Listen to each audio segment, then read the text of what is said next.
मराठा आंदोलनकर्ते मनोज जरांगे पाटील पुन्हा एकदा आक्रमक झालेत। मुंबईच्या दिशेने जाणार आणि ओबीसीमधून आरक्षणाचा गुलाल उधळणारच असं म्हणत मनोज जरांगे पाटील कालपासून पत्रकार परिषद इशारा सभा घेताना पाहायला मिळत आहेत। आणि आज पुण्यामध्ये सकल ओबीसी समाजाच्या वतीने देखील एक पत्रकार परिषद झालेली आहे।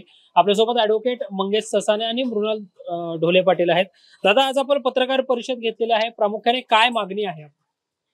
ना आमची मागणी म्हणजे सरकारला विचारणं आहे। मागणी तर त्या आडांचोट मनोज जरांगेची आहे। गेल्या 1.5-2 वर्षापासून त्याला कुठली कावडीची अक्कल नाहीये, कायद्याचा अभ्यास नाहीये, आरक्षणाची काही माहिती नाहीये। जे मराठा समाजाच्या आरक्षणासाठी जे आतापर्यंत ज्यांनी हयात घालवली, मग ते प्रवीण गायकवाड असतील, राजेंद्र कोंढरे असतील, त्याच्यानंतर आणखीन ते शिवानंद भानुसे असतील, ह्या सर्वांकडून माहिती घ्यायची, त्याची मानसिक त्याची स्थिती नाहीये। अशा मनोज जरांगेने आता 29 तारखेला तो म्हणतोय की मला ओबीसीतनं आरक्षण पाहिजे आणि मग मी मुंबईला निघालो। ते जसं लहान पोरग, त्याला काही अक्कल नसतील, मला हेच पाहिजे लाडून बसतं असा हा मनोज जरांगे। पण सर्वात महत्वाचा इथं विषय असा आहे की या मनोज जरांगेच्या या धमक्या आता कुठपर्यंत गेल्यात। तो मुख्यमंत्र्याच्या आईमाई काढतो, तो म्हणतो तुमचं सरकार उलटून टाकतो, पंतप्रधानाला पण फटका बसेल मोदींना, मुंबईत घुसतो, दाखवतो, तुम्हाला रस्त्यावर फिरून देणार नाही, मुंबई आमची, सत्ता आमची, राज्य आमचं। म्हणजे हे सगळं त्याचं जे बोलणं आहे, त्याच्या डोक्यामध्ये या झुंडशाहीची आणि जी काही त्याला रसद पुरवली गेलेली आहे सत्तेतल्या पण काही मंत्र्यांनी, सत्तेतल्या पण काही घटकांनी आणि विपक्षातल्या पण यांनी, त्यामुळं त्याच्या आता तो बेडकागत फुगलाय। आणि आता या मनोज जरांगेची हे जी सगळं जे बोलणं आणि हे जे सगळं त्याचे जे आपण भाषा बघितली तर हे नक्षलवाद्यांची भाषा यापेक्षा काय वेगळी असती। तो राज्याच्या संविधानाला फाट्यावर मारतोय, कायदा सुव्यवस्थेला फाट्यावर मारतोय, पोलीस प्रशासनाला धमक्या देतोय, किती तुम्ही पोलीस आहे, आम्ही एवढे, असं म्हणतोय। मग नक्षलवादी याच्यापेक्षा वेगळं काय करतात? तर हा मनोज जरांगे हा नक्षलवादी भाषा बोलतोय, तर याला नक्षलवादी घोषित करा, याला राष्ट्रीय सुरक्षा कायदा जो आहे तो पहिल्यांदा लावा, तर कुठेतरी आता येत्या 4-6 महिन्यामध्ये महाराष्ट्रासारखा राहील, कायदा सुव्यवस्था राहील। नाही तर यांनी एक केलं तर आम्ही 2 करणार। आज जर मुख्यमंत्री त्याला घाबरत असतील आणि ह्या अवसान जर त्यांनी ते बघितलं, उद्या आमच्या ओबीसीच्या कार्यकर्त्यांच्या, नेत्यांच्या, गोरगरीब आलुतेदार बलुतेदार त्यांच्या घर पेटवली तर काय होणार आहे? मग फडणवीस साहेब, तुम्ही गृहमंत्री आहात, तुम्ही स्वतः वकील आहात, एखादा गुन्हेगार, त्याच्यावर 7 ते 8 गुन्हे दाखल आहे, एखादा गुन्हेगार वारंवार गुन्हा करायला लागल्यानंतर त्याला आपण तडीपार करतो। अहो, हा जरांगे तर डायरेक्ट तुमच्या आईमाई काढतोय। मग अजून आम्ही काय बघायचं? आम्हाला धोका दिसतोय पुढचा। तर तुम्हाला हे राज्य कायदा सुव्यवस्था जर तुम्हाला चालवता येत असेल तर तुम्ही त्याचा इमाने इतबारे, नैतिकतेने तुम्ही हे व्यवस्थित चालवा, ह्याला कायद्याचा पट्टा बांधा, मी तर म्हणतो त्याला फिरवा। या आपण एखाद्या सोसायटीमध्ये गाड्या फोडतात ना, ते गाड्या फोडल्या की पोलीस काय करतात? दोऱ्या बांधतात, दोऱ्या, आणि त्या एरियामधनं फिरवतात दहशत कमी करायला।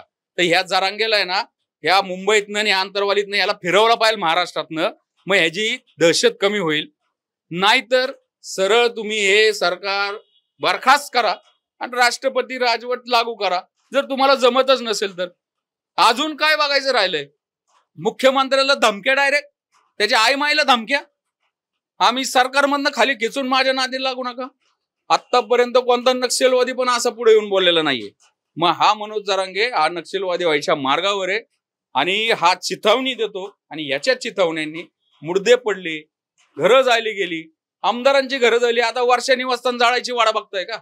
तर आमचा असा सवाल आहे, कायदा सुव्यवस्था टिकवणं तुमची नैतिक जबाबदारी आहे। एक महाराष्ट्राचा एक सुज्ञ नागरिक म्हणून मी तुम्हाला आव्हान करतो, आणि आमच्या ओबीसीच्या आरक्षणाला जर नख लागलं ह्या असल्या ह्या आडांचोट माणसाच्या झुंडशाही म्हणून दबावामुळे, मग आम्ही पण आता कायद्याची लढाई तर लढूच, पण मग आम्हाला पण त्याच्यासारखा धुमाकूळ घातल्याशिवाय, कारण की तुम्हाला तीच भाषा कळती असं एकंदरीत दिसतंय।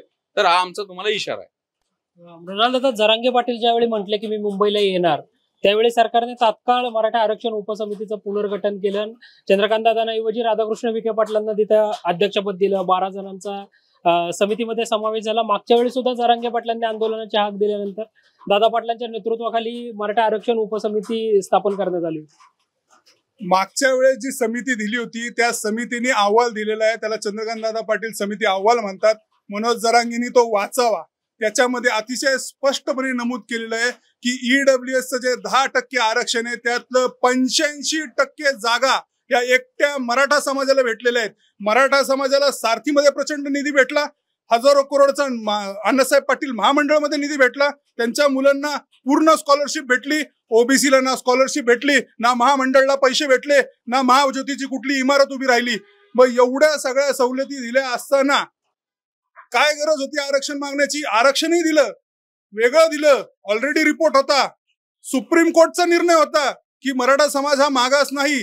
त्याच्या सुप्रीम कोर्टच्या निर्णयाच्या विरोधात जाऊन राज्य मागासवर्गीय आयोग लिटरली बरखास्त केलं, नवीन नियुक्ती केली, त्यांचा नवीन अहवाल घेतला. त्या अहवालाच्या बेसिसवर कायदा करून या सरकारने 10% आरक्षण मराठा समाजाला दिलं. आज मराठा समाज राज्यामध्ये एससीबीसी घेतोय, केंद्रामध्ये ईडब्ल्यूएस घेतोय, ओबीसी मध्ये 50% कुणबी म्हणून दाखले काढलेले आहेत.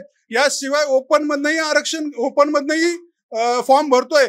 मग 4 ठिकाणी फॉर्म भरायला संधी असताना देखील नक्की आता दुखणं काय की त्यांचं म्हणणं आहे का की एससी एसटी ओबीसी इतर ओपन कॅटेगरीनी फॉर्मच भरू नये, ऍडमिशनच घेऊ नये, फक्त मराठा समाजाच्याच लोकांना नोकरी भेटावी, फक्त मराठा समाजाच्याच लोकांना आरक्षण ऍडमिशन भेटावं आणि फक्त मराठा समाजाची लोकच फक्त स्थानिक स्वराज्य संस्थांमध्ये निवडून यावीत का?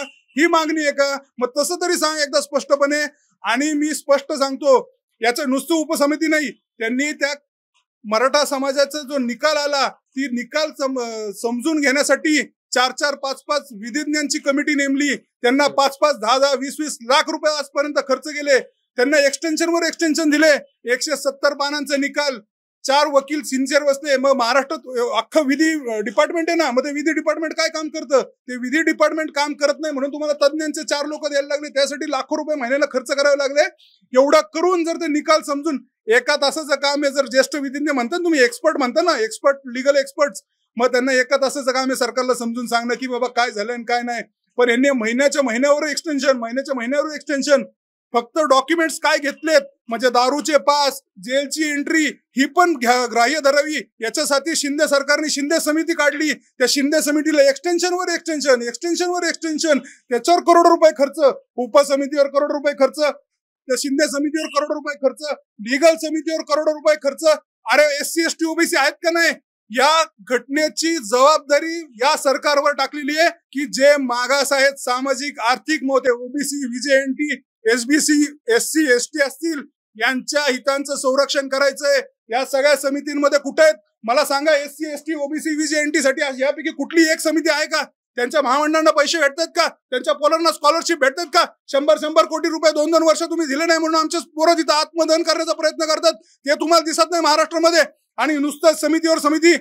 या सरकारने आम्हाला आश्वासन दिलं होतं की जसं पार्लिमेंटमध्ये ओबीसी अफेअर्स कमिटी असती, वेलफेअर कमिटी असती, तशी वेलफेअर कमिटी ओबीसी व्हीजेएनटी साठी महाराष्ट्र सरकारमध्ये असेल. कुठे आहे ती समिती? आम्ही या सरकारला विचारतो, तुम्ही एसआयटी फॉर्म केली, ज्येष्ठ पोलीस आयपीएस अधिकारी संदीप कर्णिक यांच्या नावाखाली एसआयटी फॉर्म केली, त्या एसआयटीचा रिपोर्ट कुठे आहे? ती एसआयटी गेली का जालन्यामध्ये? 3 महिन्याचं फक्त कार्यकाळ होता. 100 दिवसात अहवाल सादर करायचा होता. 100 दिवसात अहवाल सादर करून त्या मनोज जरांगेला कारवाई करून जे त्याचे फायनान्सेस आहेत, ज्यांनी तिथं एक्स्टॉर्शन केलं, ज्यांनी दंगल केली, ज्यांनी दंगल पेटवली, लोकांची घरं पेटवली, एसटी महामंडळाचं करोड रुपयाचं नुकसान केलं, या सगळ्यांना तुम्ही आत टाकण्याचं आश्वासन सभागृहामध्ये दिलं होतं. महाराष्ट्राने ऐकलेलं आहे. कुठे आहे ती एसआयटी? काय झालं? गृहमंत्री म्हणून माझा देवेंद्र फडणवीसचा सवाल आहे, त्या एसआयटीचा रिपोर्ट दाखल करा आणि मनोज जरांगेला आत टाका. आणि मनोज जरांगेला खुल्ला चॅलेंज आहे, तुझ्या आरक्षणाचं तू बघ, ओबीसी आरक्षणामध्ये तुला येऊन देत नसतो आम्ही, चल. दादा, तुम्ही जसं म्हटलं तसं पुढच्या काळात आम्हाला पण आक्रमक आंदोलन करावं लागेल, तर भविष्यामधली आपली भूमिका नेमकी कशी असणार आहे? नाही, भविष्यामध्ये आता सरकारला जी भाषा कळती, सरकारला धमक्या कळतात, ते ऐकून घेतात, सरकार उलथवतो हे समजतं, तर त्यामुळं आम्ही त्याला त्याच्याच भाषेत उत्तर देऊ, त्याशिवाय पर्याय नाहीये. कारण की आम्हाला आता माहितीये मुख्यमंत्रींचं प्रशासन जर एवढा हातबल होतंय तर नक्की आमच्यावर पुढचं बालन काय येणार आहे? मग आम्ही संरक्षण करणार. आम्ही तर आरक्षणाचं तर करतोयच, पण आम्हाला नक्की कळतंय आता पुढे काय वाढून ठेवलेलं आहे. यांचा जो झुंड आहे आणि यांच्या ज्या धमक्या येतात त्यामुळे नक्कीच आमच्यावर हल्ले होतील आणि आम्हाला आमचं स्वसंरक्षण करायचे आमचा नैतिक अधिकार आहे आणि आम्ही त्या माध्यमातून आणि त्यांच्या सारखं आंदोलन करू. महाराष्ट्रामध्ये जर हेच चालत असेल ना तर आम्ही हेच करू. निश्चितच. तर आपण पाहिलं तर आज पुण्यामध्ये ओबीसी नेत्यांची पत्रकार परिषद झाली आणि मनोज जरांगे पाटलांना ज्या भाषेत समजेल त्या भाषेत आम्ही उत्तर देऊ, मात्र ओबीसी आरक्षणाला नख लावू देणार नाही अशीच आक्रमक भूमिका जी आहे ती या ओबीसी नेत्यांनी घेतल्याचं पाहायला मिळतं. कॅमेरा पर्सन शिवाजी साळुंकेंसह संकेत देशपांडे, टॉप न्यूज मराठी, पुणे. घ्या परदेशात भरारी, तेही सर्वसामान्यांना परवडणारी. 1 रुपया भरा आणि थायलंड मध्ये फिरा. सचिन इंटरनॅशनल घेऊन आले आहेत जगातली सर्वात स्वस्त परदेश टूर. पूर्ण 5 दिवसांचं पॅकेज आता फक्त 32,999 रुपयांमध्ये. पॅकेज मध्ये विमान प्रवास, हॉटेल, ब्रेकफास्ट, ट्रान्सपोर्ट आणि प्रेक्षणीय स्थळे. सचिन इंटरनॅशनल 18 वर्षांपासून पर्यटन क्षेत्रातील एक विश्वसनीय नाव. सचिन इंटरनॅशनल सोबत मनसोक्त फिरा. संपर्क 7767989898.